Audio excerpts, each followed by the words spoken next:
What's up, guys? I'm your host, John Graham, and in today's video, I'm going to continue with reacting to CBS Sports Top 10 Players. Today, I'm going to do the linebackers only. I don't want to make the podcast too long, which is why I'm only doing one position this time. So, let's go right into it. This is a Just Stop podcast.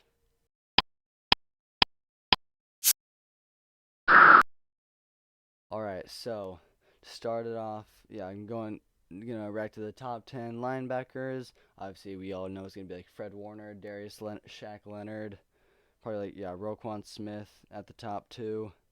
Let's get into this. Number 10, Nick Bolton. I'm surprised they're starting off with the Chief. I recognize his name, but I really don't know anything about him, so I'm gonna just skip on him. I really don't know anything about him. Dre Greenlaw, one of the two 49ers star off-ball linebackers. They have Dre Greenlaw and why am I blanking on his name? Fred Warner, the best coverage linebacker in the NFL. The fact they have those two linebackers is like when the 49ers used to have Patrick Willis and Navarro Bowman. Patrick Willis was the star linebacker, big hitter. Navarro Bowman, I know he was also really good, but I'm not sure exactly how good.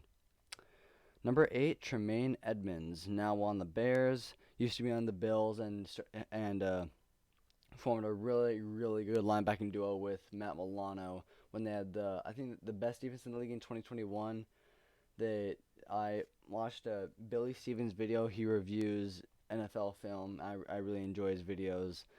He made a video about the 2021 Bills defense, how they were the best defense in the league, and he showed like Tremaine Edmonds and Matt Milano and how like they can be used for blitzes and whatnot. So yeah, Tremaine Edmonds. Above Dre Greenlaw, though, I guess they're both like secondary off-ball linebackers in both on both their teams. Like San Francisco, they got Pat Warner and then Tremaine Edmonds. At least on the Bills, they also have Matt Milano. Number 7, Matt Milano. Wow, this is actually so perfect. Matt Milano, the other elite Bills linebacker, I guess outside linebacker. And I already basically said what I had to do about him. Like he formed another really good linebacking duo on the Bills. Just like the 49ers have had great off-ball linebacker duos, the Bills did too more recently. Number 6, Shaq Leonard. I'm honestly shocked that he's this low. He played in just 3 games last season due to a back injury and concussion, but he's still a top linebacker in the game. In 2021, Leonard had the second best season of any linebacker per StatHead's AV tool. I'd like to read more into that. He recorded 122 combined tackles, 4 interceptions, and 8 forced fumbles, which led the league. So, four interceptions for an off-ball linebacker, Shaq Leonard. Sure, he was injured last year, and really the only position you can really judge immediately after an injury is running back, just because the running back position is the most short-lived position in the NFL. So that's like the one position you can really say like this guy was the best in the league last year, but he got injured. He's not going to be that great anymore. But like Shaq Leonard, he's shown he's the best. He's the best linebacker in the game. He's a good coverage linebacker and an elite tackler. So I don't know how you can put him down to number 6. Demario Davis, he's been on the Saints for so long, and he has been a star linebacker for just as long.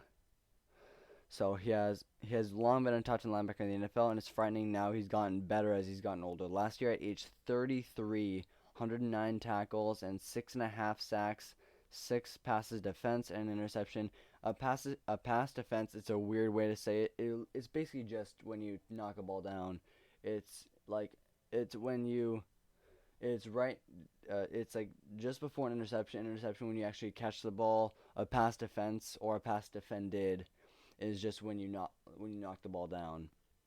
Which is why like a lot of the best corners in the game that don't get a lot of picks have a lot of passes defended because they just knock the ball down. So number 4, Levante David, again another guy who's just been around forever. Like I'm pretty sure he's all the way back in like Madden 13 and Madden 25. Like he's been on the Buccaneers for so long. He just didn't become a star until like 2019 or 20 when he really gained a lot of recognition. Same with Demario Davis. Demario Davis really never got big until probably 2018 when the Saints had a really long, really great run that year. But Levante David, he also had he and Devin Smith again. Devin Bush. Wait. Devin White, that's his name. I knew it was a Devin, but I didn't know his last name. Devin White is the 49ers' second great linebacker who forms the elite duo. For the Vikings, I know for years it was Eric Kendricks and Anthony Barr. I guess Anthony Barr was before Eric Kendricks, but Eric Kendricks was better. He was one of the arguably the best coverage linebacker in the league for years, and he also had a lot of tackles. So number 3, Bobby Wagner, still high up there. I mean, as far as I knew, I thought he kind of fell off after he left the Seahawks to go to the Rams. But then I heard, from some Purple for the Win videos, he started about Bobby Wagner as like the best off-ball linebacker in 2022, I think it was. Whenever it was the first year that he was with the Rams. Yeah, 2022. And again, I thought he had just kind of fallen off, but he was supposedly really good. Then again, I also thought what's his name fell off, Keenan Allen. I thought he kind of fell off for like 2 years, and then I found out like during the last season that he was still around and a really good player. Whatever. I don't pay attention to like any teams other than the Vikings anymore. Like legit none other than the Chiefs, who are always in headlines. Number 2, Roquan Smith, getting right up there with like the very top tier linebackers. Roquan Smith, I'm pretty sure he actually leads. He actually has the league lead for total tackles since like the 2018 season. He has the most tackles out of everyone, which I mean he's really consistent. He was really good with the Bears. He was a really good inside linebacker, and even when they had Khalil Mack coming off the edge, he was really good. Then he goes to the Ravens, and it was funny how during last season, when everyone knew when Lamar was begging to get some help on the offense, we could have a good receiver other than Rashawn Bateman or Devin Duvernay, because all he had was Mark Andrews and I guess like KJ Dobbins and Gus Edwards, but they were running backs. They instead go for Roquan Smith, which yes, that made their defense better, but like they always have good defense. They have a really good defensive coach, John Harbaugh, and they could not find any good offensive help for Lamar Jackson. Number 1, unsurprisingly, Fred Warner. Fred Warner didn't have a monster campaign in 2021 after being named a first-team All-Pro the year prior, but he certainly returned to form in 2022. The BYU product, I did not know he went to BYU. I wonder if he is Mormon. Recorded 130 combined tackles, 2 sacks, a career-high 10 passes defense, and an interception this past season. I'm kind of surprised only 1 interception. His 85.7 grade ranked second behind the legendary Bobby Wagner, and he has now recorded at least 118 combined tackles in each of his 5 NFL seasons. A 2-time first-team All-Pro and a 2-time Pro Bowler.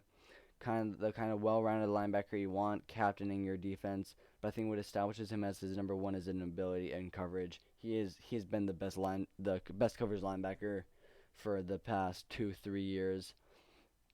I'd say ever since Eric Kendricks started to fall off. Eric Kendricks really had his peak in like 2020. That's the same with like Dalvin Cook also had his peak as where am I going with this? Eric Kendricks had his peak as a coverage linebacker definitely in 2020 when he had, I think, 3 interceptions. Same with Eric Wilson. We had Eric Kendricks and Eric Wilson, again, an elite, a great linebacking duo. I mean, not great because we had a 24th ranked defense, so you can't really say that. But at least a really good coverage duo until we faced the Jaguars. And I think it was right after that when Fred Warner really came on the scene as the best coverage linebacker in the league. So that's going to be it for today's video.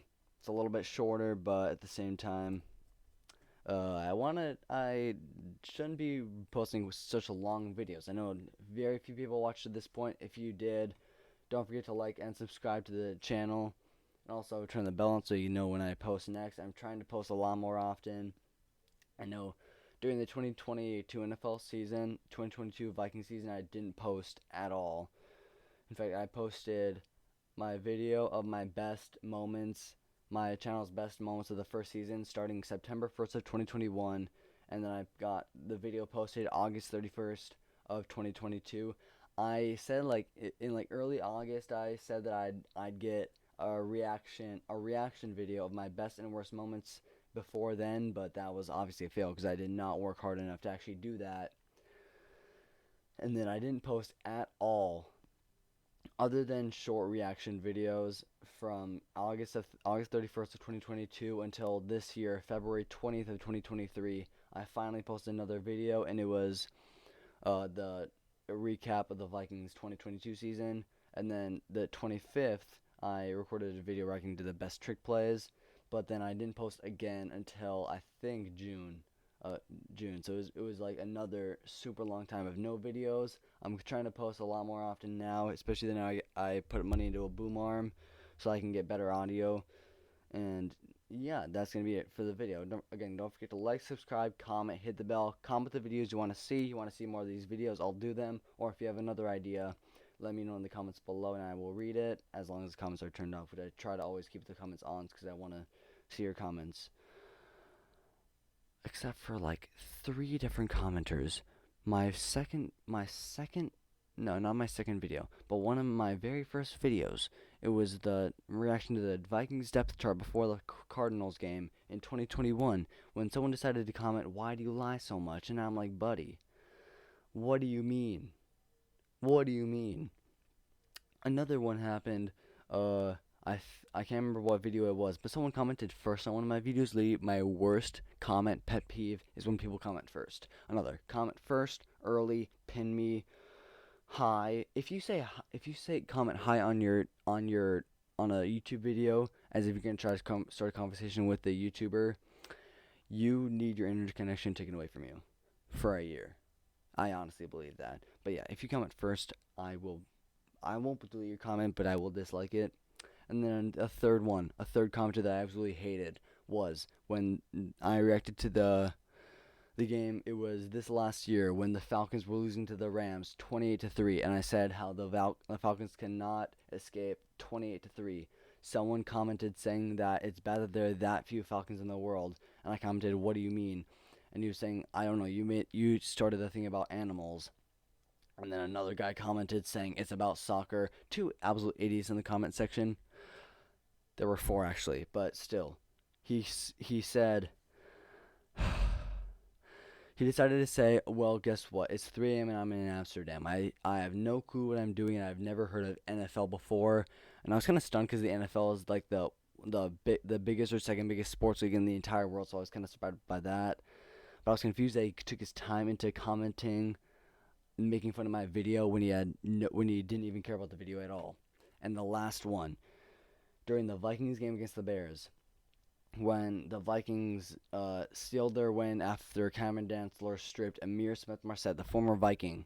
Amir Smith-Marset stepped him into the ground, and then Cameron Dantzler comes back and strips the ball from him. And I filmed a video about that. And then this guy, I see him so much now. Once on my video and several times on Purple the Win videos, Nicky Covington. It's like this kid, he has to be like 8 years old because he does not know how to use grammar. I'm saying he, even though it might be a she.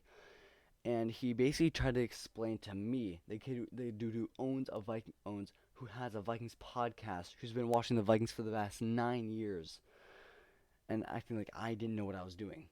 I'm taking way too long on this.